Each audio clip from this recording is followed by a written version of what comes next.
I almost died, and no one saw it coming. Not my husband. Not my doctor. Not even me. I had no idea what was happening. I thought I was just tired, just hormonal. I told myself it was normal, I'd just given birth. But the truth? Postpartum depression was pulling me under. And I didn't even know its name.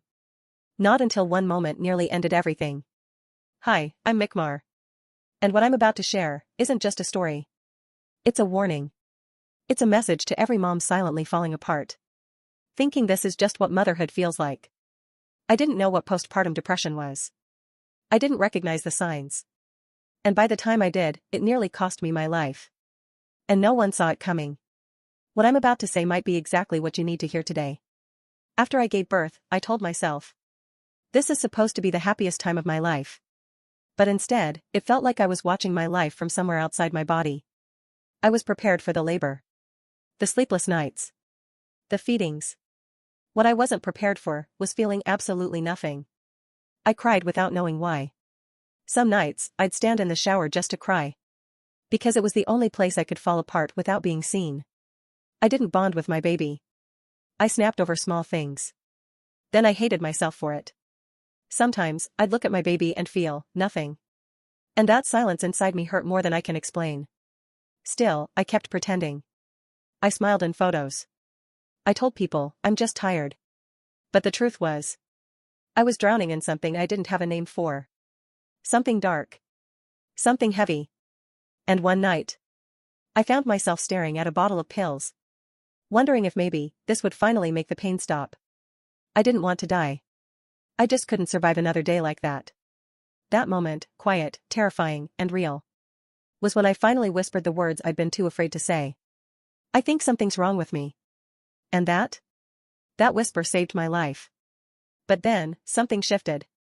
And I made a decision to find out what was really happening to me. That night, I searched everything. And I found her. A stranger, speaking into a camera. Her video was raw. Honest. Unfiltered. That's when I learned it wasn't just baby blues. There was a name for what I was feeling. She said the words I had been too afraid to admit. It was postpartum depression. And I wasn't alone. Millions of women go through this. But we don't talk about it enough. We hide. We perform. We suffer in silence. But that name, postpartum depression, gave me the power to fight back. I started writing everything down. The pain. The confusion. The anger. Those words became a book I named I Kept Breathing. Because on some days, that was the only thing I could manage. Just breathe. If you're still here, maybe this is your sign. I made one chapter of my book free. It's called What Postpartum Depression Looked Like for Me. It's raw. It's real. No sugarcoating. No pretty filters. Just truth, the kind you might need right now. Because if someone had shown me that chapter sooner, maybe I wouldn't have come so close to giving up. Download it below. It's 100% free. And when you're ready, the full book is waiting for you too. Not just to inspire you, but to guide you. Gently. Step by step. You don't have to stay stuck. You don't have to do this alone. You just have to take one small, brave step forward. Subscribe for more stories like this. More tools. More truth. More healing. You are not broken. You are not alone. You are loved. And your story is not over. You matter.